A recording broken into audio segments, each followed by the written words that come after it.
ಅಂತ ಪಂಚಾತ್ಮಕ ನೆನೆಸಿ. ಪಂಚಾತ್ಮಕ ಅಂದರೆ ಅನಿರುದ್ಧ, ಪ್ರದ್ಯುಮ್ನ, ಶಂಕರಣ್ಣ, ವಾಸುದೇವ, ನಾರಾಯಣ ಎಂಬತಕ್ಕಂತಹ ಪಂಚಾತ್ಮಕ ಒಂದರ್ಥ. ಇನ್ನೂ ಒಂದು ಅರ್ಥದಲ್ಲಿ ಅದು ಪಂಚರೂಪಗಳನ್ನೇ ಯಾಕೆ ಚಿಂತನೆ ಮಾಡಬೇಕು ಅಂದರೆ, ಅದು ಏನು ಬೇಕಾದರೂ ವಸ್ತುವನ್ನು ಗಟ್ಟಿಯಾಗಿ ಹಿಡ್ಕೋಬೇಕಾದ್ರೆ 5 ಬೆರಳು ಒಟ್ಟಾದರೆ ಹಿಡ್ಕೊಂಡ್ರೆ ಬಿಡಿಸ್ಲಿಕ್ಕೆ ಕಷ್ಟ. ಇದ್ರ ಒಂದು ಬೆರಳು ಹೇಗಿದ್ರೂ ಕೂಡ ಒಳಗೆ ಕೈ ಹಾಕಿ ಎತ್ತಿ ಹಾಕ್ಬಿಡ್ಬೋದು. 5 ಒಟ್ಟಿಗೆ ಸಿಕ್ತು ಅಂದರೆ ಅದು ಮುಷ್ಟಿ ಅಂತ ಅರ್ಥ ಆಯ್ತಾ? ಹಾಗಾಗಿ ಈ ಸೃಷ್ಟಿ ಪ್ರಕರಣದಲ್ಲಿ ಬರ್ತದೆ ಏನು ಅಂತಂದರೆ, ಈ 28ತಮೇ ಮತಾಹ, ಈ ಪ್ರಾಣಿಗಳ ಸೃಷ್ಟಿ 28 ವಿಧ ಅಂತ ಬರೀತಾರೆ. 28 ವಿಧ ಇದೆಯಂತೆ. 1 ಉಗುರಿನ ಪ್ರಾಣಿ, 2 ಉಗುರಿನ ಪ್ರಾಣಿ, 3 ಉಗುರಿನ ಪ್ರಾಣಿ, 4 ಉಗುರಿನ ಪ್ರಾಣಿ, 5 ಉಗುರಿನ ಪ್ರಾಣಿ ಅಂತ ಎಲ್ಲ ಚುಚ್ಚುರು ಮಾಡಿದ್ದಂತೆ. ಈ 5 ಉಗುರಿನ ಪ್ರಾಣಿ ಇದೆಯಲ್ಲ ಅದು ಭಾರೀ ಮಾಡಿದ್ದಂತೆ. ಅದರಲ್ಲಿ ಯಾಕೆ ಅಂದರೆ 5 ಉಗುರಿನ ಪ್ರಾಣಿ ಅವನಿಗೆ ಪ್ರಿಯ ಅಂತೆ. ಎಲ್ಲಿಂದ ಎಲ್ಲಿ ಸಂಬಂಧ ನೋಡಿ. ಅದಕ್ಕೆ 5 ಉಗುರಿನ ಪ್ರಾಣಿಗಳಲ್ಲಿ ಎತ್ತರದಲ್ಲಿ ನಿಲ್ಲೋದು ಸಿಂಹ. ಅದಕ್ಕೆ ಭಗವಂತ ಸಿಂಹದ ಮುಖವನ್ನು ಧರಿಸಿಕೊಂಡ ಅಂತ ಒಂದು ಕಡೆ ಬರೀತಾರೆ ವ್ಯಾಖ್ಯಾನದಲ್ಲಿ. ಅದರಲ್ಲಿ ಇನ್ನೂ ಬರೀತಾರೆ ಸಪ್ತಧರ್ಮ ತೀರ್ಥರು ಇನ್ನೂ ಅದ್ಭುತವಾಗಿದೆ. ನರಸಿಂಹದೇವರು ಸಿಂಹದ ರೂಪವನ್ನೇ ಯಾಕೆ ಧರಿಸಿದ್ರು? 5 ಉಗುರಿನ ಪ್ರಾಣಿ. 5 ಅನ್ನೋದು ಭಗವಂತನಿಗೆ ಅತ್ಯಂತ ಪ್ರಿಯ, ಪಂಚರೂಪಾತ್ಮಕನು ಅಂತ. ಯಾಕೆ ಅಂದರೆ ಯಾರೋ ಕೇಳಿದ್ರಂತೆ, ಸಿಂಹದ ಮೊರೆ ಯಾಕೆ ಇಲ್ಲ, ಏನು ಹುಲಿ ಮೊರೆ ಇಟ್ಕೋಬೇಕಾಗ ಆಗಲೂ ಅದೇ ಕ್ವಶನ್, ಹುಲಿ ಮೊರೆ ಯಾಕೆ ಇಟ್ಕೊಂಡು, ಕರಡಿ ಮೊರೆ ಇಟ್ಕೊಂಡ್ರೆ ಕರಡಿ ಮೊರೆ ಯಾಕೆ ಇದು ಮುಗಿಯೋದೇ ಇಲ್ಲ. ಮಗ ಹಾಗಾದ್ರೆ ಯಾಕೆ ಸಿಂಹದ ಮೊರೆ ಇಟ್ಕೊಂಡ? ಅದಕ್ಕೆ ಬರೀತಾರೆ ಸತ್ಯಧರ್ಮರು, ಇಡೀ ಜಗತ್ತಿನಲ್ಲಿರುವ ಪ್ರಾಣಿಗಳಲ್ಲಿ ಅತಿ ಎತ್ತರದಲ್ಲಿರೋದು ಸಿಂಹ ಅಂತ. ಅದು ಏನು ಹೇಳಿ, ಯಾವ ಪ್ರಾಣಿಗೂ ಈ ಗುಣ ಇಲ್ಲ. ಏನು ಜಗತ್ತಿನಲ್ಲಿ ನೀವು ನಡ್ಕೊಂಡು ಹೋದ ದಾರಿಯನ್ನು ಒಮ್ಮೆ ಹಿಂದಿರುಗಿ ನೋಡೋ ಪ್ರಾಣಿ ಅಂದರೆ ಸಿಂಹ ಒಂದೇ ಅಂತ. ಇನ್ಯಾವುದು ಹಿಂದಿರುಗಿ ನೋಡಲ್ಲಂತೆ. ನಮ್ಮ ಜೀವನದಲ್ಲಿ ನಾವು ನಡ್ಕೊಂಡು ಹೋಗೋದು ತಪ್ಪಲ್ಲ, ಹೋದ ಮೇಲೆ ಯಾರಿಂದಾಗಿ ಇಷ್ಟು ದೂರ ಬಂದೆ, ಇಷ್ಟು ಎತ್ತರಕ್ಕೆ ಬೆಳೆದೆ ಅಂತ ಹಿಂದಿರುಗಿ ನೋಡ್ಬೇಕಂತೆ. ಆಗಲೇ ಬದುಕಿದ್ದು ಸಾರ್ಥಕ ಅಂತೆ. ಅದು ಸಿಂಹ ತೋರಿಸ, ಅದನ್ನ ಮೊರೆ ಇಟ್ಟುಕೊಂಡು ತೋರಿಸಿದಂತೆ ನೀವು ಜೀವನದಲ್ಲಿ ಎಷ್ಟೇ ಎತ್ತರಕ್ಕೆ ಹೋಗ್ರಿ, ಎಷ್ಟೇ ಎತ್ತರ ಬೆಳೀರಿ, ಎಷ್ಟೇ ಸಂಪಾದನೆ ಮಾಡಿ, ಯಾರಿಂದಾಗಿ ಅಂತ ಒಮ್ಮೆ ಹಿಂದಿರುಗಿ ನೋಡೋದನ್ನ ಮರಿಬೇಡಿ ಅಂತ ತಿಳಿಸಲಿಕ್ಕೆ ಸಿಂಹದ ಮೊರೆ ಇಟ್ಟುಕೊಂಡ ಅಂತ ಸತ್ಯಧರ್ಮ ತೀರ್ಥರು ಬರೀತಾರೆ. ಹೀಗೆ ತುಂಬಾ ಇದೆ ಅಲ್ಲಿ. ಅಂತೂ ವಿಚಾರ ನಾನು ಯಾಕೆ ಹೇಳಿದೆ ಅಂದ್ರೆ, ಪಂಚಾತ್ಮಕ ನೆನೆಸಿ ಪಶುಕಂತವರ ರವಿ ಕರ್ತೃಗಳೊಳಗಿದ್ದು ಅನವರತ ತನ್ನ ಚಿಂತಿಸುವ ಸಂತರನು ಗುರು ಮಧ್ವಾಂತರ ಆತ್ಮ ಸಂತೈಸುವನು ಸಂತ ಅಖಿಲಗಳ ಪಾಲಿಸಿ ಇಹ ಪರಂಗಳಲ್ಲಿ. ಇಹಲೋಕದಲ್ಲೂ ಪರಲೋಕದಲ್ಲೂ ಎರಡೂ ಕಡೆ ಕೂಡ ವಸು ರುದ್ರ ಆದಿತ್ಯರು. ವಸು ರುದ್ರ ಆದಿತ್ಯ. ಈ ವಸುಗಳು ಅಂದರೆ 8 ಜನ, ರುದ್ರರು ಅಂದರೆ 11 ಜನ, ಆದಿತ್ಯರು ಅಂದರೆ 12 ಜನ. ಇವರೊಳಗೆ ನಮ್ಮ ಪಿತೃ ಪಿತಾಮಹ ಪ್ರಪಿತಾಮಹ ಅಂತ ನಾವು ಕರೀತೇವೆ. ಈ ವಸುರುದ್ರ ನೀವು ಒಂದು ತಿಳ್ಕೊಳ್ಳಿ, ಯಾರೋ ಹೇಳಿದರು, ನೀವು ನಮ್ಮ ತಂದೆ ಶ್ರಾದ್ದ ಮಾಡುವಾಗ ಜನಿವಾರ ಗೋಪಿಚಂದನ ಕೊಟ್ರಿ, ನನ್ನ ತಾಯಿ ಶ್ರಾದ್ದ ಮಾಡುವಾಗಲೂ ಜನಿವಾರ ನಮ್ಮ ತಾಯಿಯನ್ನು ಜನಿವಾರ ಹಾಕೊಂತಿದ್ರ, ಅವ್ರಿಗೆ ಯಾಕೆ ಜನಿವಾರ ಕೊಟ್ರಿ ಅಂತ ಕ್ವಶನ್. ಅದು ಜನಿವಾರ ಹಾಕೊಳ್ಳೋ ನಮ್ಮ ತಾಯಿನ ಕುಡಿಸಿ ಮಾಡಲ್ಲ. ಅದು ಏನು, ಅಲ್ಲಿರತಕ್ಕಂತಹವರು ವಸು ರುದ್ರ ಆದಿತ್ಯರು. ಆ ವಸು ರುದ್ರ ಆದಿತ್ಯರನ್ನೇ ನಾವು ಕಾಣಬೇಕೇ ಹೊರತು ಇನ್ಯಾರನ್ನೂ ಕಾಣೋದಲ್ಲ. ವಸು ರುದ್ರ ಆದಿತ್ಯರನ್ನ ಕಂಡಾಗ ಮಾತ್ರ ಅದು ಸಾರ್ಥಕವಾಗುತ್ತೆ, ಇಲ್ಲದ್ರೆ ಸಾರ್ಥಕವಾಗೋದಿಲ್ಲ. ಅಲ್ಲಿ ಮಾಡುವಾಗ ಮತ್ತೆ ಪ್ರೀತಿ ಯಾರು ಅಂತ ಪ್ರಶ್ನೆ ಕೇಳಿದಾಗ ಮುಂದಿನ ಮಾತು ಹೇಳ್ತಾರೆ, ತಂದೆ ತಾಯಿಗಳ ಪ್ರೀತಿಗೋಸುಗ ನಿತ್ಯ ಕರ್ಮವ ತೊರೆದು ವಿಹಿತಗಳೊಂದು ಮೀರದೆ ಸಾಂಗ ಕರ್ಮಗಳಾಚರಿಸುವರು. ವಂದನೀಯರಾಗಿ ಇಳೆಯೊಳಗೆ ದೈನದಂತದಿ ದೈಹಿಕ ಸುಖದಿಂದ ಬಾಳುವರು. ಬಯಸುವಂತದಿ ಕೀರ್ತಿಯುತರಾಗಿ. ನೋಡಿ, ತಂದೆ ತಾಯಿಗಳ ಪ್ರೀತಿಗೋಸುಗ ಅಂದ್ರು. ಈ ಈ ಲೋಕದಲ್ಲಿ ಈ ಜನ್ಮದಲ್ಲಿ ಇವರು ತಂದೆ ಆಗ್ತಾರೆ, ಅವರು ತಂದೆ ಆಗ್ತಾರೆ, ಅವರು ಯಾರ್ಯಾರೋ ಆಗ್ತಾರೆ. ಭಾಗವತದಲ್ಲಿ ನೀವು 6ನೇ ಸ್ಕಂದದಲ್ಲಿ ನೋಡಿದಾಗ ಚಿತ್ರಕೇತು ಅಂತ ಒಬ್ಬ ರಾಜ, ಅವನಿಗೆ 1 ಕೋಟಿ ಜನ ಪತ್ನಿಯರು, ಮಕ್ಕಳಾಗಲಿಲ್ಲ ಅಂತ. ಒಂದು ಹೆಂಡತಿಯರು ಮದುವೆ ಆದ, ಮಕ್ಕಳಾಗಲಿಲ್ಲ. ಮತ್ತೊಂದು 1 ಕೋಟಿ ಜನ ಮದುವೆ ಆದರೂ ಕೂಡ ಮಕ್ಕಳಾಗಲಿಲ್ಲ. ಆಗಬಾರದು ಅಂತಿದ್ರೆ ದೇವರು ಏನು ಶತಾಯುಗತಾಯಿ ಮಾಡಿದ್ರು ಆಗಲ್ಲ. ಆಗಬೇಕು ಅಂತಿದ್ರೆ ದೇವರ ಅನಾಯಸನ ಕೊಟ್ಬಿಡ್ತಾನೆ. ಕೊಡ್ಲಿ ಕೊಡದಿರಲಿ, ನಮಗೆ ದೇವರ ಮೇಲೆ ಇರುವ ಪ್ರೀತಿಯಲ್ಲಿ ಒಂದು ಚೂರು ಕಮ್ಮಿ ಜಾಸ್ತಿ ಆಗಬಾರ್ದು. ಇದು ನಿಜವಾದ ಭಕ್ತಿ.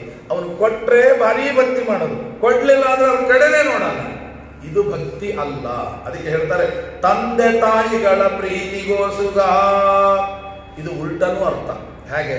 ತಂದೆ ತಾಯಿಗಳು ಮಕ್ಕಳನ್ನ ಪ್ರೀತಿ ಮಾಡ್ತಾರಲ್ಲ. ಈಗ ತಾಯಿ ಆದವಳು ಮಗುವನ್ನ ಸ್ನಾನ ಮಾಡಿಸ್ತಾಳೆ, ಬಟ್ಟೆ ಹೊಡಿಸ್ತಾಳೆ, ಇದು ಮಾಡ್ತಾಳೆ, ಆರೈಕೆ ಮಾಡ್ತಾಳೆ, ನಿದ್ದೆ ಮಾಡಿಸ್ತಾಳೆ, ಕಾಲಕ್ಕೆ ಆಹಾರ ಎಲ್ಲ ಕೊಡ್ತಾಳೆ. ಇದೆಲ್ಲ ಏನಾದರೂ ಅವಳಿಗೆ ಲಾಭ ಇದೆ ಅಂತ ಮಾಡ್ತಾಳೆ. ಅವಳನ್ನು ಕೇಳಿ ಏನ ಮುಂದೆ ಅವನು ಇಷ್ಟು ದುಡಿದು ನನಗೆ ಇಷ್ಟು ಪರ್ಸೆಂಟೇಜ್ ನನ್ನ ಸಂಬಳ ತಂದು ಕೊಡ್ತಾನೆ, ಅದಕ್ಕೋಸ್ಕರ ಇಷ್ಟು ಮಾಡ್ತೇನೆ ಅಂತ ಯಾವುದಾದ್ರೂ ತಾಯಿ ಹೇಳ್ತಾಳೆ? ಏನಿಲ್ಲ. ಯಾವ ಪ್ರತಿಫಲಾಪೇಕ್ಷೆ ಇಲ್ಲದೆ ಆ ತಾಯಿ ಮಾಡುವ ಸೇವೆ ಹೇಗೋ ನಮ್ಮ ಭಗವಂತನು ಕೂಡ ಮಾಡುವ ಅನುಗ್ರಹ ನಮ್ಮಿಂದ ಅವನಿಗೆ ಎಳ್ಳಷ್ಟು ಪ್ರಯೋಜನ ಇಲ್ಲ. ತಂದೆ ತಾಯಿಗಳ ಪ್ರೀತಿಗೋಸುಗ. ಆಗ ನಾವೇನ್ ಮಾಡಬೇಕು? ನಿಂದ್ಯ ಕರ್ಮವ ತೊರೆದು. ನೋಡಿ, ಎಲ್ಲಾನು ತಂದೆ ತಾಯಿಗಳ ಪ್ರೀತಿ. ಕೆಲವರು ಹೇಳ್ತಾರೆ ನಾನು ಇಷ್ಟೆಲ್ಲ ಮಾಡೋದು ಯಾತಕ್ಕೋಸ್ಕರ? ನಮ್ಮ ಅಪ್ಪ ಅಮ್ಮನಿಗೋಸ್ಕರ, ಅವ್ರನ್ನ ಇದು ಋಣ ತೀರಿಸ್ಲಿಕ್ಕೋಸ್ಕರ. ಅಯ್ಯೋ ದೇವ್ರೆ, ಹೇಳೋದು ಮಾತ್ರ ತಂದೆ ತಾಯಿಗೋಸ್ಕರ. ಇಲ್ಲಿ ಅಮೆರಿಕಕ್ಕೆ ಬಂದು ನಾನು ದುಡಿತಾ ಇದ್ದೀನಿ, ಯಾಕೆ ಗೊತ್ತಾ? ನಮ್ಮ ಅಪ್ಪ ಅಮ್ಮನಿಗೋಸ್ಕರ. ಒಂದು ದಿನ ಅಪ್ಪ ಅಮ್ಮನಿಗೆ ಫೋನ್ ಮಾಡಲ್ಲ, ಒಂದು ಲೆಟರ್ ಇಲ್ಲ, ಎಂಥದಿಲ್ಲ. ಮೆಸೇಜ್ ಹಾಕೋದೇ ಕಷ್ಟ. ಸ್ಟಾರ್ಟಿಂಗಲ್ಲಿ ಅಟ್ಮೇಲೆ ಕೊನೆಗೆ ಅವನು ಹೋದ ಅಂದ್ರೆ ಅಪ್ಪ ಹೋಗಿದ್ದಾರೋ, ಸರಿ ನನಗೆ ರಜೆ ಇಲ್ಲ, ಯಾರಿಗಾರು ಹೇಳಿಬಿಡಿ, ಅಲ್ಲೇ ಯಾರು ಮಾಡ್ತಾರೆ, 4 ಜನ ವ್ಯವಸ್ಥೆ ಮಾಡ್ತಾರೆ, ಅವರೇ ಕರ್ಮಗಳನ್ನ 13 ದಿನ ಮಾಡ್ತಾರೆ. ನೀನೇನು ಮಗನಾಗಿ ಉಪಯೋಗ ಏನು? ನಂಗೆ ರಜೆ ಇಲ್ಲ. ಮತ್ತೆ ತಂದೆ ತಾಯಿಗಳಿಗೋಸ್ಕರ ನಾನು ದುಡಿತಾ ಇದ್ದೀನಿ ಅಂತೀಯಲ್ಲ, ಇದೇನಾ ತಂದೆ ತಾಯಿಗಳಿಗೆ ಮಾಡಿದ್ದು? ಅದರಿಂದ ತಂದೆ ತಾಯಿಗಳ ಪ್ರೀತಿಗೋಸುಗ ನಿಂದ್ಯ ಕರ್ಮವ ತೊರೆದು. ಮಾಡಬಾರದನ್ನೆಲ್ಲ ಬಿಡಬೇಕು. ಆಮೇಲೆ ವಿಹಿತ ಕರ್ಮಗಳನ್ನು ಮೀರದಲೇ. ಯಾವ ವಿಹಿತ ಕರ್ಮ ಅಂತ ಏನಿದೆ ಅದನ್ನು ಯಾವತ್ತೂ ಮೀರಬಾರದು. ಕೆಲವು ಹುಡುಗರಿದ್ದಾರೆ, ಏನು ಪೂಜೆ ಪುರಸ್ಕಾರ ಸಂಧ್ಯಾ ವಂದನೆ ಅದು ಇದು ಎಲ್ಲ ಮಾಡ್ತಿರ್ತಾರೆ, ಕೆಲಸ ಸಿಗಲಿ ಅಂತ. ಕೆಲಸ ಸಿಕ್ಕಿದ ಮೇಲೆ ನೀವು ಕೇಳಬೇಡಿ, ಒಂದು ದಿನ ದೇವಸ್ಥಾನಕ್ಕೆ ಬರಲ್ಲ. ಯಾಕೆ ಕೇಳಿದ್ರೆ ಪುರುಸೊತ್ತಿಲ್ರಿ, ಸಂಧ್ಯಾ ವಂದನೆ ಪುರುಸೊತ್ತೇ ಇಲ್ರಿ. ಯಾವುದೋ ಸಂಡೆ ರಜೆ ಇರ್ತದೆ, ಅವಾಗ ಒಂದು 10 ಗಾಯತ್ರಿ ಮಾಡ್ಲಿಕ್ಕೆ ಸಂಡೆ ಒಂದೇ ಅಂತ. ಅಂದ್ರೆ ಕೆಲಸ ಸಿಕ್ಕಿದ್ದು ಯಾವುದರಿಂದ? ನೀನು ಜಪ ತಪ ಮಾಡಿದ್ದರಿಂದ ಸಿಕ್ಕಿದು. ಸಿಕ್ಕಿದ್ಮೇಲೆ ಏನ್ ಮಾಡಿದಿ? ಇನ್ನ ಜಾಸ್ತಿ ಮಾಡಬೇಕಾಗಿತ್ತು, ಅದನ್ನು ಬಿಟ್ಟು ಕಮ್ಮಿ ಮಾಡಿದಿ. ಅದಕ್ಕೆ ಹೇಳ್ತಾರೆ ನಿಂದ್ಯ ಕರ್ಮವ ತೊರೆದು ವಿಹಿತ ಕರ್ಮಗಳೊಂದು ಮೀರದೆ. ಯಾವ ಕರ್ಮಗಳನ್ನು ಬಿಡಬಾರದು, ಎಲ್ಲವನ್ನು ಮಾಡಬೇಕು. ಕೆಲವರು ನೋಡ್ಬೇಕು, ಶ್ರಾದ್ದ ಮಾಡ್ತೀವಿ, ಇವತ್ತು ಶ್ರಾದ್ದ ಅಂತಂದು ಕೂಡಲೇ ಏನ್ ಗೊತ್ತಾ? ದೇವ್ರ ಪೂಜೆ ಇಲ್ಲ, ಒಂದು ಸಂಧ್ಯಾವಂದನೆ ಇಲ್ಲ, ಏನಿಲ್ಲ. ಕೆಲವ್ರ ಮನೇಲಿ ನೋಡ್ಬೇಕು, ಯಾಕ್ರಿ ಇವತ್ತು ಶ್ರಾದ್ದ ಇತ್ತಲ್ಲ, ಅದಕ್ಕೋಸ್ಕರ ನಾನು ದೇವ್ರ ಪೂಜೆ ಮಾಡಲಿಲ್ಲ. ಆಚಾರ್ಯಗೆ ಹೇಳಿದ ಅವ್ರು ತೀರ್ಥ ಮಾಡಿಕೊಟ್ರು, ಇವ್ರು ಮಾಡಿದ್ರು, ನೈವೇದ್ಯ ಅವ್ರು ಮಾಡಿದ್ರು, ಆಮೇಲೆ ಅವ್ರ ನೈವೇದ್ಯ. ನಿಂದೇನು ಕೆಲಸ? ಶ್ರಾದ್ದ ಏನು? ಶ್ರಾದ್ದ ಅಂದ್ರೆ ದೊಡ್ಡ ಶ್ರಾದ್ದ ಮಾಡಿದ್ರೆ ದಿನನಿತ್ಯ ನೀನು ದೇವ್ರ ಪೂಜೆ ಸಂಧ್ಯಾನ ಮಾಡ್ತೀಯಲ್ಲ, ಅದನ್ನೆಲ್ಲ ಕಂಪಲ್ಸರಿ ಜಾಸ್ತಿ ಮಾಡಬೇಕು. ಇನ್ಯಾರ ಕೈಯಿಂದ ಮಾಡಿಸಿದ್ರೆ?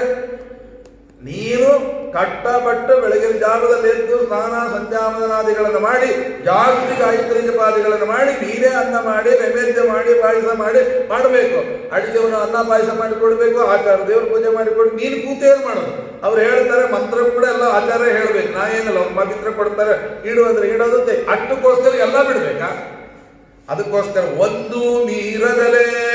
ಶ್ರಾದ್ದ ಅಂದ್ರೆ ಅದು ಶ್ರಾದ್ದ ಬಂತು ಅಂತ ಹೇಳ್ಬಿಟ್ಟು ಎಲ್ಲ ಬಿಟ್ಟು ಕೂಡಬೇಕು ಅಂತ ಅರ್ಥಲ್ಲ.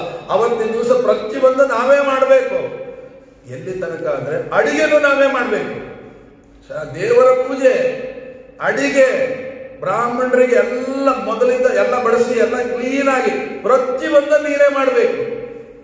ಮತ್ತೆ ಅದನ್ನು ಮಾಡೋದು ಬಿಟ್ಟು ನೀನು ಶ್ರಾದ್ದ ಅಂತ ಅಂದ್ಬಿಟ್ಟು ದೇವ್ರ ಪೂಜೆ ಬಿಟ್ಟು ಸಂಧ್ಯಾ ಅಂದ್ರೆ ಪುರುಷರು ಶ್ರಾದ್ದ ಮಾಡಿಸ್ಬೇಕಲ್ಲ, ಅದಕ್ಕೆ ಶ್ರಾದ್ದ ಮಾಡಬೇಕಲ್ಲ, ಅದಕ್ಕೋಸ್ಕರ ಸಂಧ್ಯಾವಂದನೆ ಬಿಟ್ಟ ದೇವ್ರ ಮತ್ತೆ ಏನು ಮಾಡಿದ್ದೇನೆ. ಅದರಿಂದ ಇನ್ನೂ ಕೆಲವರುಂಟು, ಏನು ಗೊತ್ತುಂಟ, 10 ಗಂಟೆಗೆ ಕುತುಪ ಕಾಲದಲ್ಲಿ ಶ್ರಾದ್ದ ಮಾಡಬೇಕು ಅಂತ. ಆಯ್ತಪ್ಪ, ಕುತುಪ ಅಲ್ಲಿ ತನಕ ಏನು ಮಾಡ್ತೀಯ? ಅಲ್ಲಿ ತನಕ ಪೇಪರ್ ಓದಿದೆ, TV ನೋಡಿದೆ, 1 ಬಕೆಟ್ ಕಾಫಿ, 1 ಬಕೆಟ್ ಉಪ್ಪಿಟ್ಟು ತಿಂದು ಆಮೇಲೆ ಇದು ಮಾಡಿ. ಯಾಕಂದ್ರೆ ಅಲ್ಲಿ ತನಕ ಖಾಲಿ ಕೊಡ್ಲಿಕ್ಕೆ ಆಗಲ್ಲ. ಏನು ಇದೆಲ್ಲ ಮಾಡಿ ಕುತುಪ ಕಾಲ ಅಂದ್ರೆ ಏನು? ನೀನು 12 ಗಂಟೆಗೆ ಶ್ರಾದ್ದ ಮಾಡಬೇಕು ಅಲ್ಲ, ಅದಕ್ಕೆ ತನಕ ಎಲ್ಲ ಸಾಧನೆಗಳು ಭಾಗವತ ಶ್ರವಣ ಮಾಡಬೇಕು. ಎಲ್ಲ ತುಂಬಾ ಇದೆ. ಜ್ಞಾನ ಕಾರ್ಯ ಇಲ್ಲದೆ ಪಿತೃಗಳು ಬರೋದಿಲ್ಲ. ಪಿತೃಗಳು ಬರಬೇಕಾದ್ರೆ ಜ್ಞಾನ ಕಾರ್ಯ ಬೇಕು. ಇದನ್ನೆಲ್ಲ ಬಿಟ್ಟು ಅದಕ್ಕೆ ಹೇಳಿದ್ರು ಇಲ್ಲಿ ವಿಹಿತ ಕರ್ಮಗಳ ನಿತ್ಯ ಕರ್ಮವ ತೊರೆದು ವಿಹಿತ ಕರ್ಮಗಳ ಒಂದೂ ಮೀರದೆ ಸಾಂಗ ಕರ್ಮಗಳಾಚರಿಸುವವರು. ದಿನನಿತ್ಯ ಏನ್ ಮಾಡ್ತಾನೆ, ಅದಕ್ಕಿಂತಲೂ ಹೆಚ್ಚಿಗೆ ಕರ್ಮಗಳನ್ನ ಮಾಡಿದರೆ ಪಿತೃಗಳು ಪ್ರೀತರಾಗ್ತಾರೆಯೇ ಹೊರತು ಎಲ್ಲಾ ಬಿಟ್ಬಿಟ್ಟು ಸ್ವಾಮಿ ನಿಮ್ಗೆ ಕೂತಿದ್ದೀನಿ ಅಂದ್ರೆ ಪಿತೃಗಳು ಪ್ರೀತರಾಗೋದಿಲ್ಲ ಅನ್ನುವ ತತ್ವವನ್ನ ನಮಗೆ ತೋರಿಸ್ತಾ ಇದ್ದಾರೆ. ಆದ್ದರಿಂದ ವಂದನೀಯರಾಗಿ ಇಳೆಯೊಳಗೆ ದೈನಿತ್ಯಲಿ ದೈಹಿಕ ಸುಖಗಳಿಂದ ಬಾಳುವರು. ದೈಹಿಕ ಮಾನಸಿಕ ಎಲ್ಲ ಸುಖಗಳು ಸಿಗಬೇಕಾದ್ರೆ ನಾವು ಪಿತೃಗಳನ್ನ ಅಷ್ಟು ಶ್ರದ್ಧೆಯಿಂದ ಆರಾಧನೆ ಮಾಡಬೇಕು, ಆವಾಗ ಮಾತ್ರ ಆಗುತ್ತೆ. ಅಲ್ಲಿ ಇರುವಂತಹ ರೂಪಗಳು 3 ಅಂತ ನಿನ್ನೆ ಹೇಳಿದೆ. ಅದನ್ನ ಮುಂದಿನ ಶ್ಲೋಕದಲ್ಲಿ ಹೇಳಿದೆ. ಅಂಶ ಅಂಶಿ ಅಂತರ್ಗತ ತ್ರಯ 3 ರೂಪಗಳು ಅಂದ್ರಲ್ಲ, ನಿನ್ನೆ ನಾನು ಹೇಳಿದೆ ಭೋಜ್ಯ ಭೋಕ್ತೃ ಜೀವಾಂತರ್ಗತ ಅಂತ ಹೇಳಿದೆ. ಅದನ್ನ ಮತ್ತೆ ಸುಲಭವಾಗಿ ಬಿಡಿಸಿಕೊಡ್ತಾರೆ. ಅಂಶಿ ಅಂಶ ಅಂತರ್ಗತ ಅಂತ. ಅಂಶಿ ರೂಪ ಅಂಶ ರೂಪ ಅದೇ ಭೋಜ್ಯ ಭೋಕ್ತೃ. ಇನ್ನ ಜೀವಾಂತರ್ಗತ ಅಂತ ಹೇಳಿದ, ಅಂತರ್ಗತ ಅಂದ್ರೆ ಜೀವಾಂತರ್ಗತ ಅಂತ. ಅಂಶಿ ಅಂಶ ಅಂತರ್ಗತ ತ್ರಯ ಹಂಸವಾಹನ ಮುಖ್ಯ ದಿವಿಜರ ಸಂಶಯದಿ ತಿಳಿದಂತರಾತ್ಮ ಶ್ರೀ ಜನಾರ್ದನ ಸಂಸ್ಮರಣೆ ಪೂರ್ವಕದಿ ಷಡಧಿಕ ತ್ರಿಂಶತ್ರಯ ರೂಪವನರಿತು. ಅದಕ್ಕೆ ಹೇಳ್ತಾರೆ 3555 ರೂಪಗಳನ್ನು ನೆನೆದು. ಯಾಕಂದ್ರೆ ಜನಾರ್ದನ ಅನ್ನುವಾಗ ಹಾಗೆ ಅರ್ಥ, ಜನಾರ್ದನ ಅನ್ನೋದಕ್ಕೆ ಅಷ್ಟು ರೂಪಗಳು ಉಂಟು ಅಂತ. ಅದನ್ನು ಹೇಳ್ತಾರೆ ತ್ರಿಂಶತಿ ತ್ರಯ ರೂಪವನ. ಯಾವುದು? ಷಡಧಿಕ 6 ಹೆಚ್ಚಿಗೆ. ಅದನ್ನೆಲ್ಲ ಕೂಡಿಸಿದಾಗ ಜನಾರ್ದನ. ಜ ಅಂದ್ರೆ ಚ ಚ ಜ 3 ಆಗುತ್ತೆ. ಜನ ತತ ದ ನ 5 ಆಗುತ್ತೆ. ಜನ ಅರ್ಧ ಅರ್ಧ ಅಂತ, ಅದು ಒಂದೇ ಅಕ್ಷರ ಅರ್ಧ ಅಂತ. ಅರ್ಧ ಅನ್ನುವಲ್ಲಿ ದ ರ 2 ಅಕ್ಷರ ಇದೆ. ದ ಅಂತ ಅನ್ನೋದು ತ ತ ದ 3.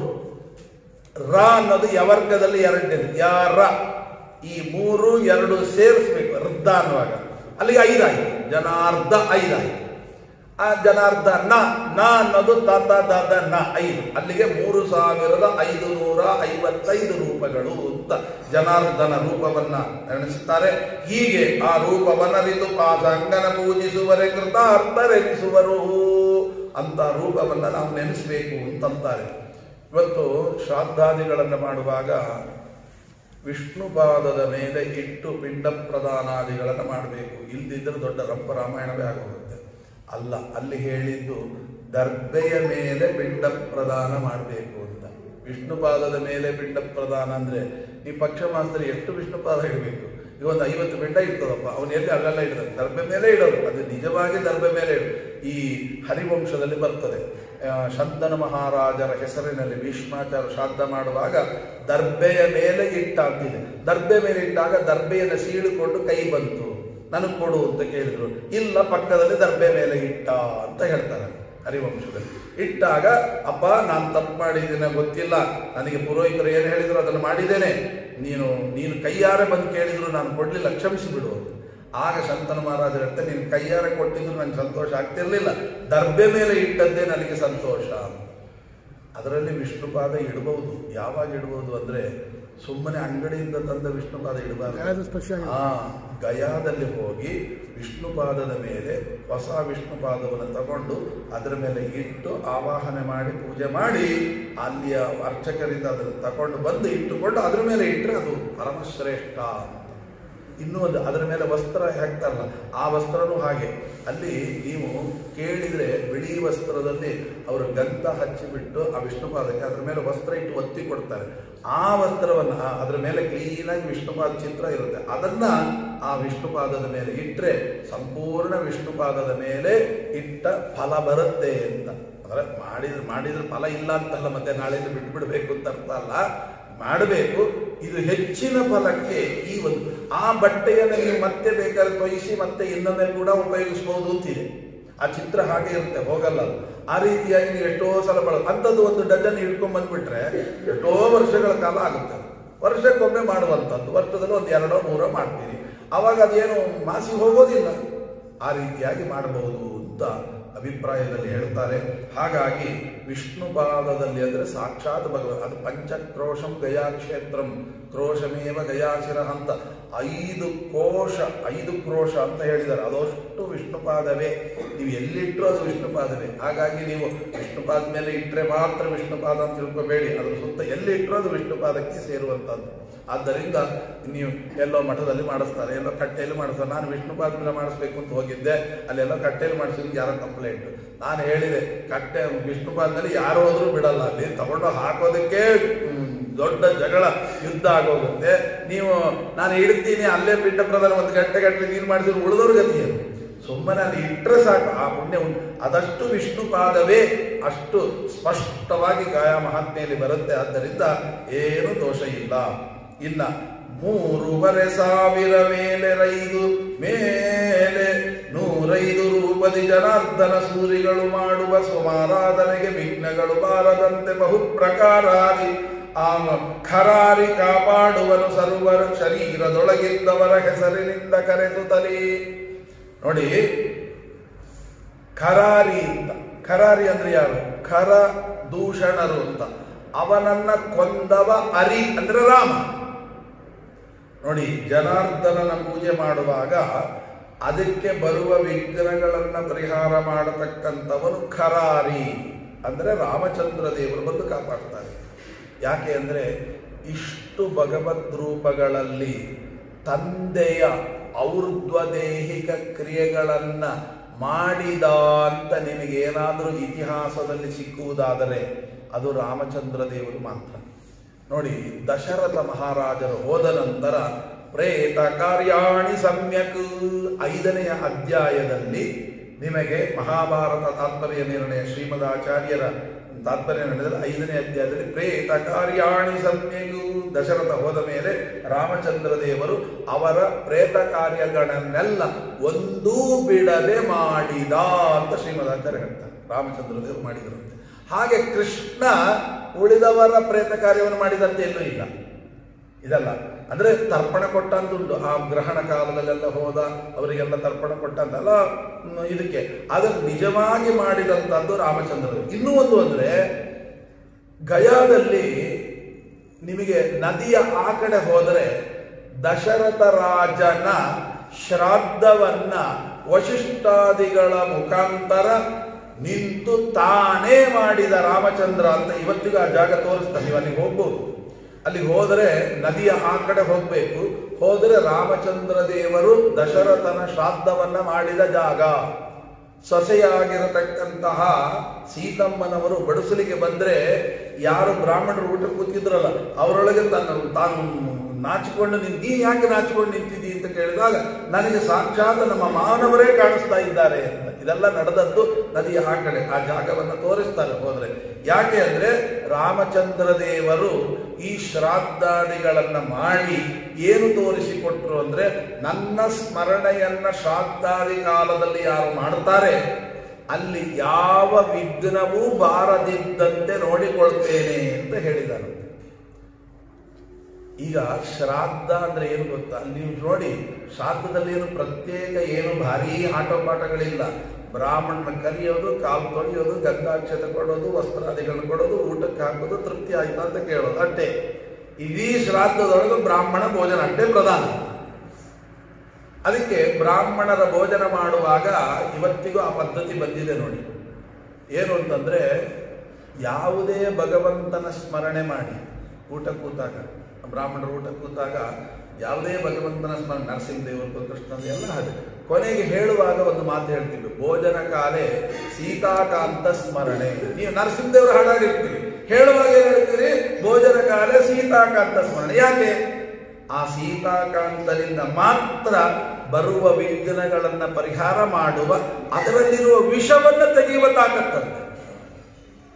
ನೀವು ಪದಾರ್ಥ ನಾವೇನು ತಿಂತೀವಿ ಅದರಲ್ಲಿ ಬೇಡಾದ ವಿಷಗಳು ತುಂಬಿರ್ತವೆ, ಅದೆಲ್ಲ ಪರಿಹಾರ ಆಗ್ಬೇಕಾದ್ರೆ ನಿತ್ಯ ಅನುಸಂಧಾನ ಮಾಡ್ಕೋಬೇಕಂತೆ. ಏನಂತ?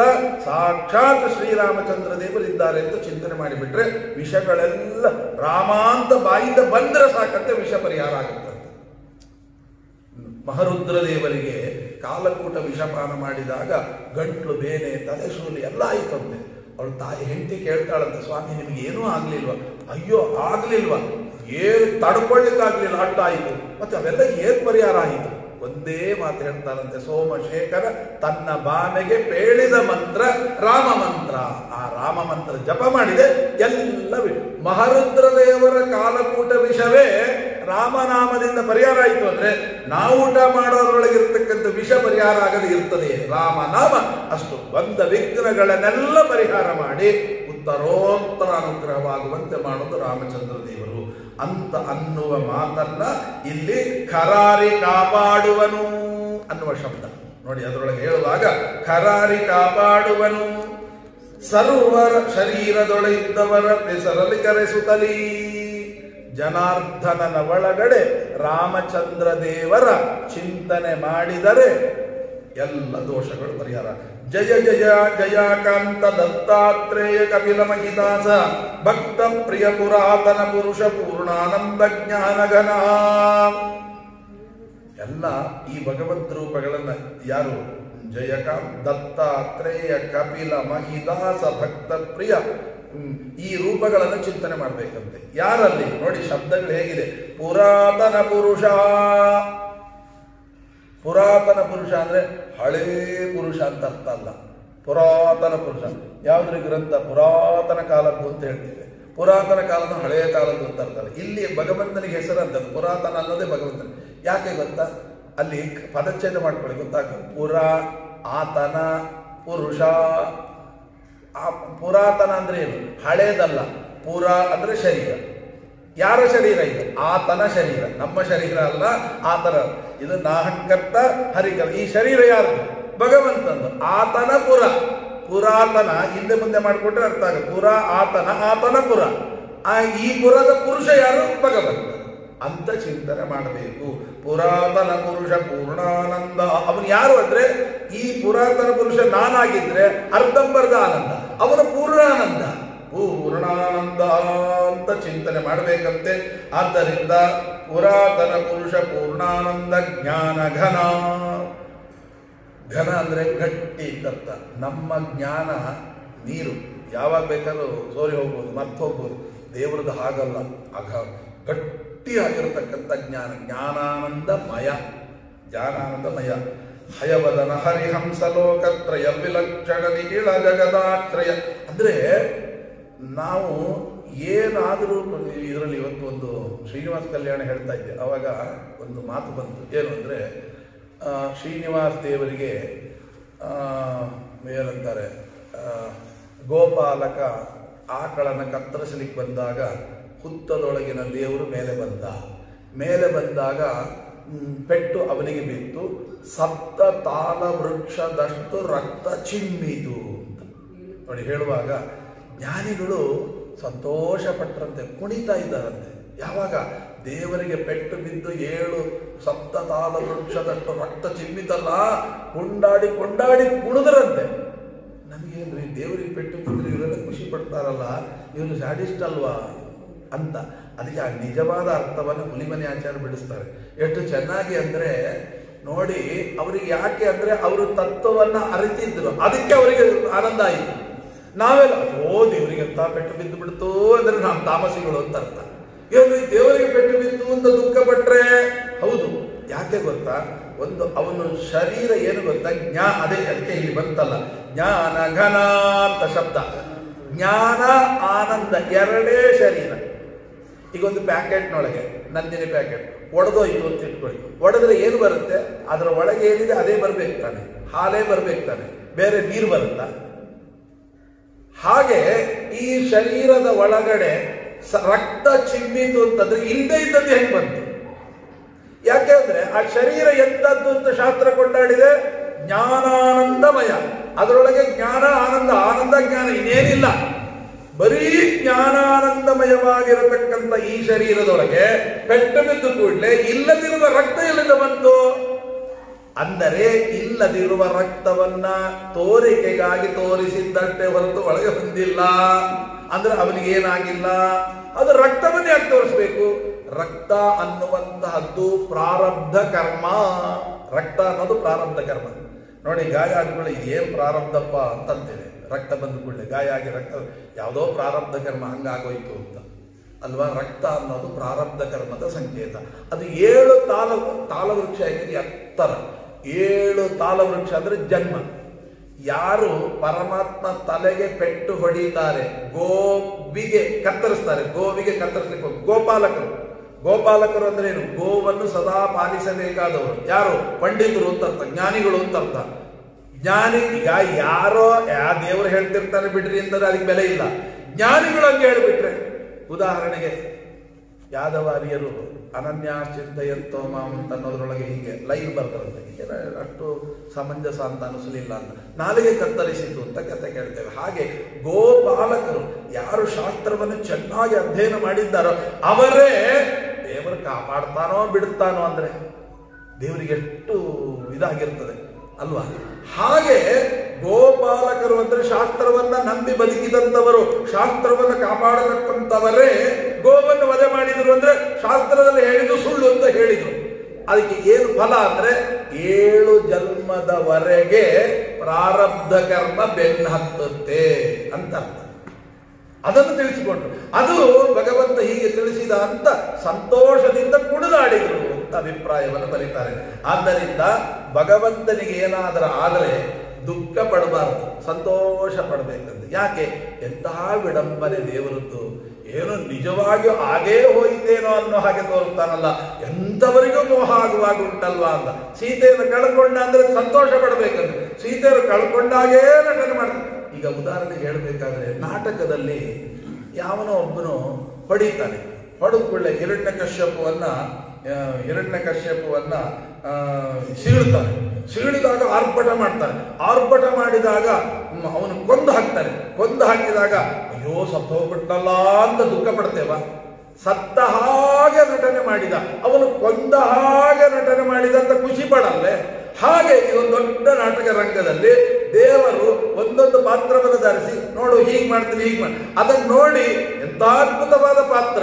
ಹೆಂಡತಿಯನ್ನು ಕಳ್ಕೊಂಡ ಹಾಗೆ ನಟನೆ ಮಾಡಿದ. ಏನು ತಂದೆ ಹೋದ ಕೂಡಲೇ ಭಾರೀ ದುಃಖ ಪಟ್ಟ. ಏನು ತಂದೆಯನ್ನು ಕಳ್ಕೊಂಡ್ರೆ ಹೇಗೆ ದುಃಖ ಪಡ್ಬೇಕು ಹಂಗೆ ಆಕ್ಷನ್ ಮಾಡಿದ ಅಂತ ಸಂತೋಷ ಪಡ್ಬೇಕು. ಇದು ಜ್ಞಾನಿಗಳ ಲಕ್ಷಣ.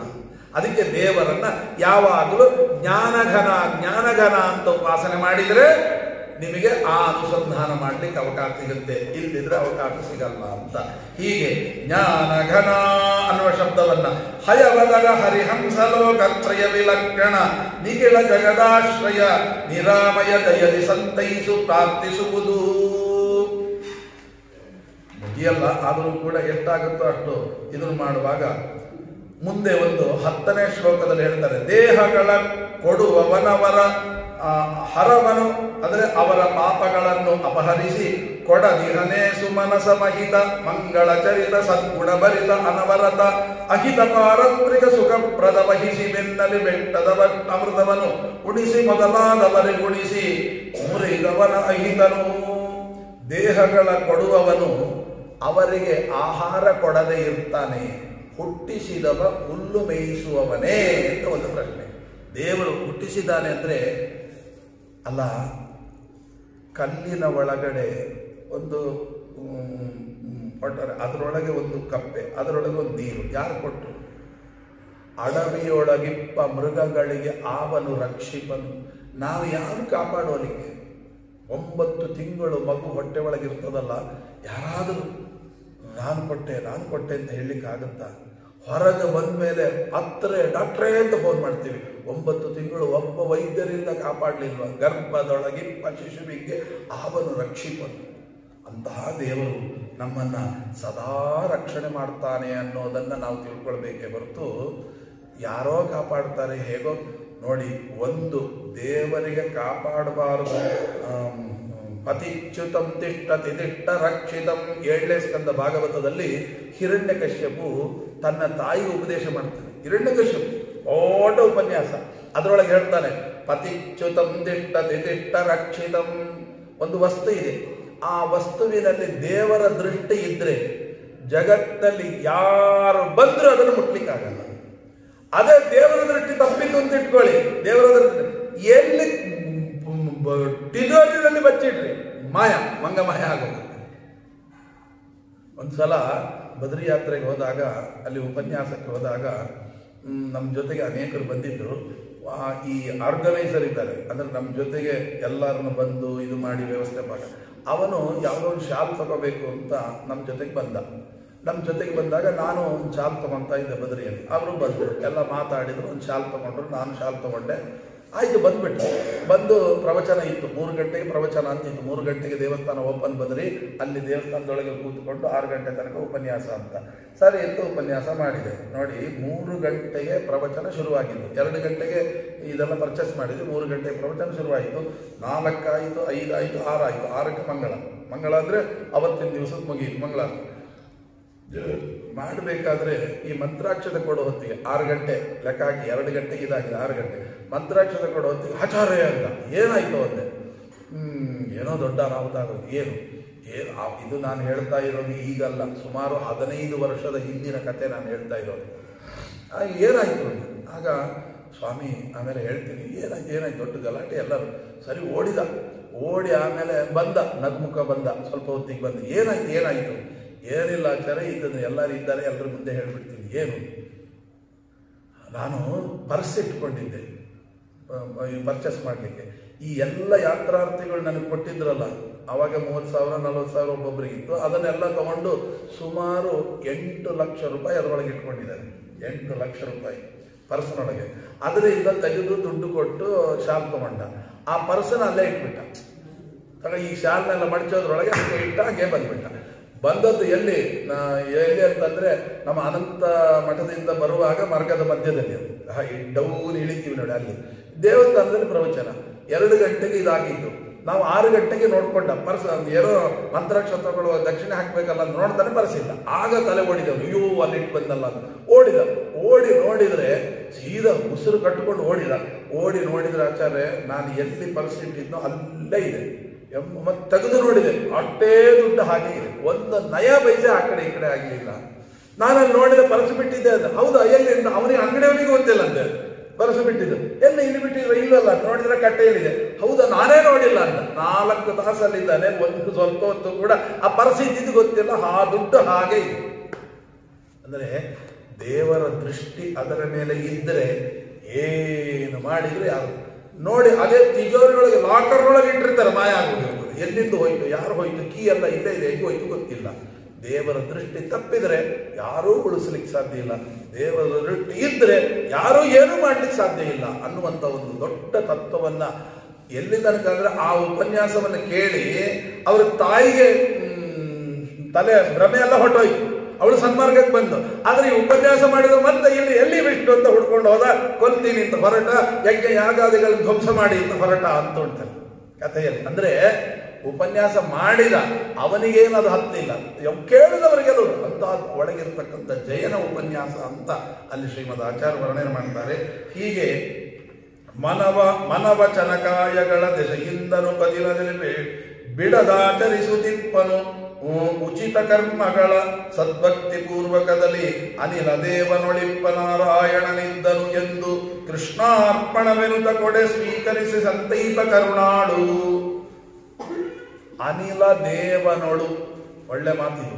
ಅಂದ್ರೆ ಏನೇ ಮನವಚನ ಕಾಯಗಳ ದೆಸೆಯಿಂದ ಮಾಡಿದ ಯಾವುದೇ ಕರ್ಮಗಳಿರಬಹುದು, ಸದ್ಭಕ್ತಿ ಪೂರ್ವಕದಲ್ಲಿ ಅವನಿಗೆ ಕೊಡಬೇಕು. ಹೇಗೆ? ಅನಿಲ ದೇವನೊಳಿಪ್ಪ ಅಂದ್ರೆ ಅನಿಲ ಅಂದ್ರೆ ವಾಯುದೇವರು, ವಾಯುದೇವರ ದ್ವಾರ ಕೊಟ್ರೆ ಅದು ಭಗವಂತನಿಗೇ ಸಲ್ಲುತ್ತೆ.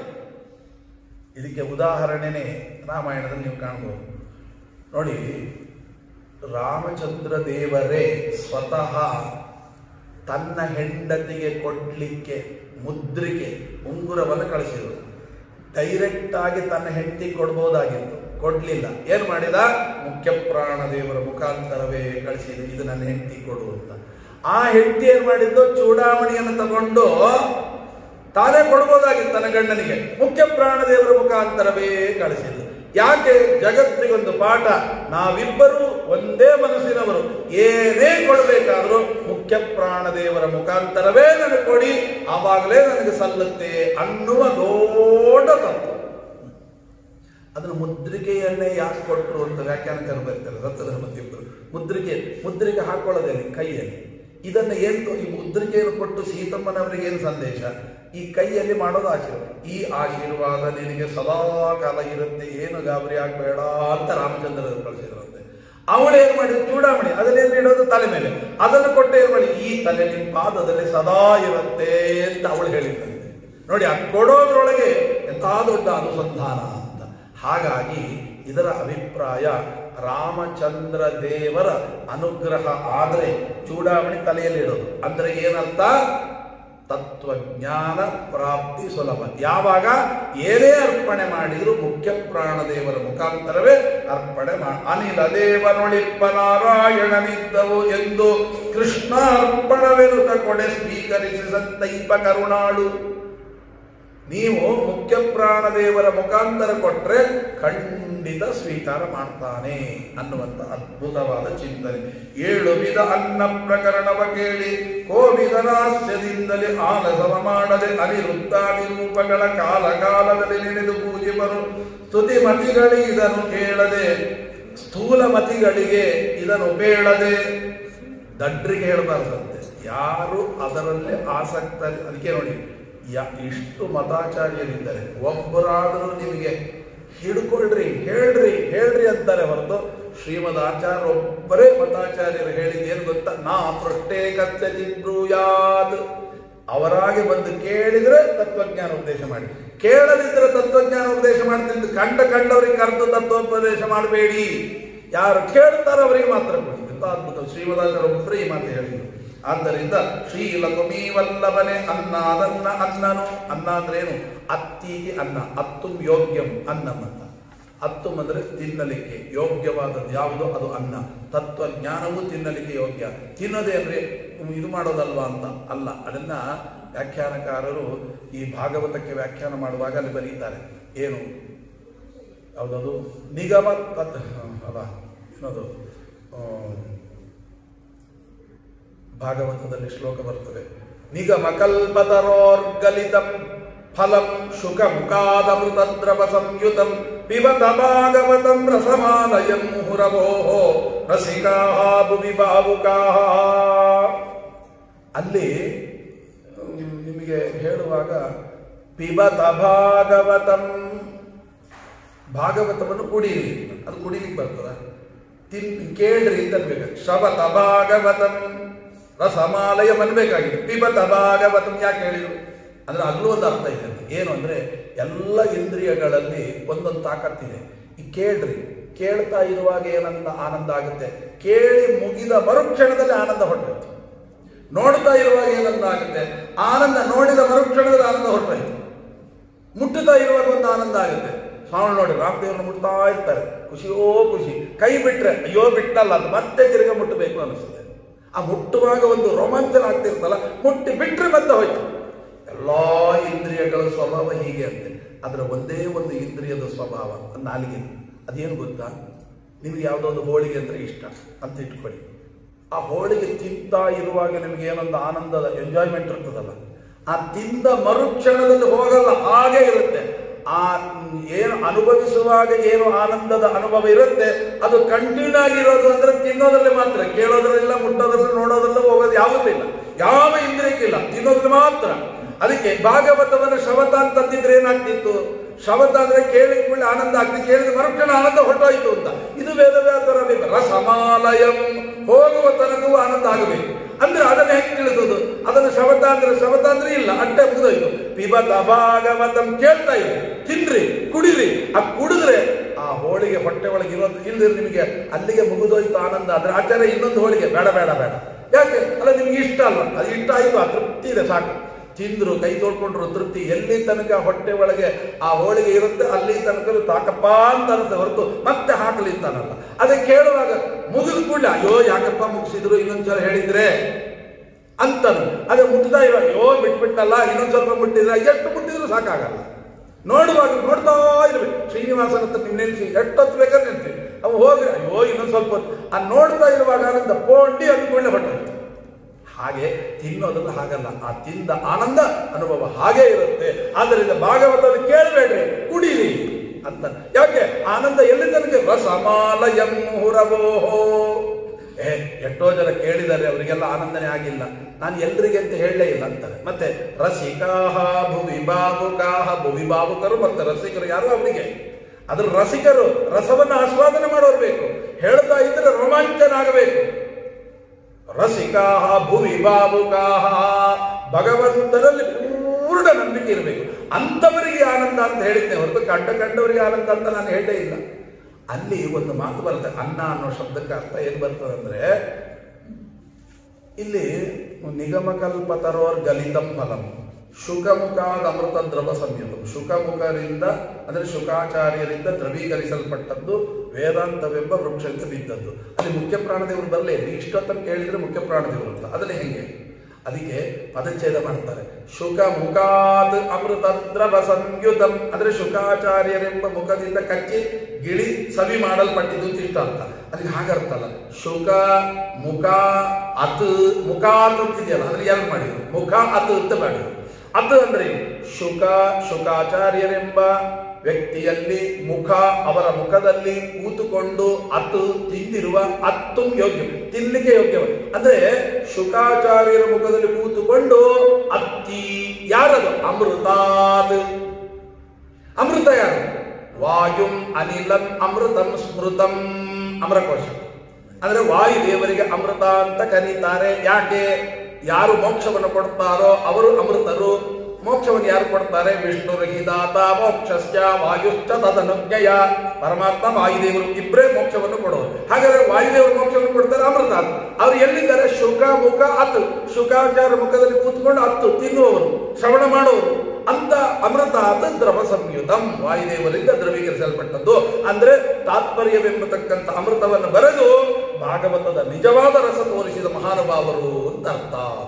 ಅಲ್ಲಿ ಅತ್ತು ಕೂತ್ಕೊಂಡು ಯಾಕ್ರಿ ಅಂದ್ರೆ ಇದಕ್ಕೆ ಸುಮ್ ನೀವು ಅರ್ಥ ಮಾಡ್ಲಿಕ್ಕೆ ಬರುತ್ತಾ? ನಿಯಮವಿರೋದೇ ಹಾಗೆ, ತತ್ವವೇ ಹಾಗೆ. ಯಾಕೆ? ಪರಮಾತ್ಮನಿಂದ ಡೈರೆಕ್ಟ್ ಉಪದೇಶ ಪಡೆಯಲಿಕ್ಕೆ ಯಾರಿಂದೂ ಸಾಧ್ಯ ಇಲ್ಲ. ಅದು ವಾಯುದೇವರು ಮಾತ್ರ ಪರಮಾತ್ಮನಿಂದ. ಶುಕಾಚಾರ್ಯ ಉಪದೇಶ ಮಾಡಿಬಿಡ್ತಾರಾ? ಇಲ್ಲ. ಮತ್ತೆ ಶುಕಾಚಾರ್ಯ ಉಪದೇಶ ಮಾಡಿದ್ರಲ್ಲ? ಇಲ್ಲ. ಆ ಮುಖದೊಳಗೆ ಕೂತುಕೊಂಡು ವಾಯುದೇವರೇ ಶ್ರವಣ ಮಾಡಿದ್ರು. ಆ ಮುಖದಲ್ಲಿರ್ತಕ್ಕಂಥ ವಾಯುದೇವರಿಗೆ ಪಾಠ ಹೇಳಿದ್ದು ಎಲ್ಲ ಕಡೆ. ಯಾಕಂದ್ರೆ ಕೃಷ್ಣ ಗೀತೆಯನ್ನು ಉಪದೇಶ ಮಾಡಲಿಲ್ವ ಅರ್ಜುನನಿಗೆ? ಇಲ್ಲ. ಯಾಕೆ ಅಂದ್ರೆ ಆ ಗೀತೆಯ ಧ್ವಜ, ಆ ರಥದ ಧ್ವಜದಲ್ಲಿರ್ತಕ್ಕಂಥ ಮುಖ್ಯ ಪ್ರಾಣದೇವರಿಗೆ ಉಪದೇಶ ಮಾಡಿದ್ದು, ಅವರು ಹೂವನ್ನಲ್ಲಿ ನಿಲ್ಲಿಸಿದ್ದು. ಆದ್ದರಿಂದ ಭಗವಂತನಿಂದ ಡೈರೆಕ್ಟ್ ಉಪದೇಶ ವಾಯುದೇವರಿಗೆ ಮಾತ್ರ, ಇನ್ನೊಬ್ಬರಿಗೆ ಇಲ್ಲ ಅಂತ ಅರ್ಥದಲ್ಲಿ ಈ ರೀತಿಯಾಗಿ ಹೇಳ್ತಾರೆ. ಹೀಗೆ ಹೇಳ್ತಾ ಎಲ್ಲ ತುಂಬಾ ಇದೆ ಹೇಳಲಿಕ್ಕೆ. ಅಂತೂ ಕೊನೆಯ ಶಬ್ದವನ್ನು ಪ್ರಯೋಗ ಮಾಡೋದಾದ್ರೆ, ಯಾಕೆ ಅಂದ್ರೆ ಇದೆಲ್ಲ ಒಂದೊಂದು ಅರ್ಥಪೂರ್ಣ. ನಾ ಹೇಳಿದ್ದಲ್ಲ, ವರ್ಷಗಟ್ಟಲೆ ಹೇಳ್ಬೋದು. ನನಗಂತೂ ವರ್ಷಗಟ್ಟಲೆ ಹೇಳಿದ್ರು ಮುಗಿಯಲ್ಲ, ಅಷ್ಟು ಆನಂದ ಇದೆ. ಅಷ್ಟು ಒಂದೊಂದು ಶಬ್ದವನ್ನು ಬಿಡಿಸ್ತಾ ಇದ್ರೆ ಉಪನಿಷತ್ತುಗಳಂತೆ ಪುರಾಣಗಳಂತೆ ಯಾವುದಿಲ್ಲ ಇದರೊಳಗೆ, ಎಲ್ಲ ತುಂಬಿಸ್ಬಿಟ್ಟಿದ್ದಾರೆ. ಯಾವುದು?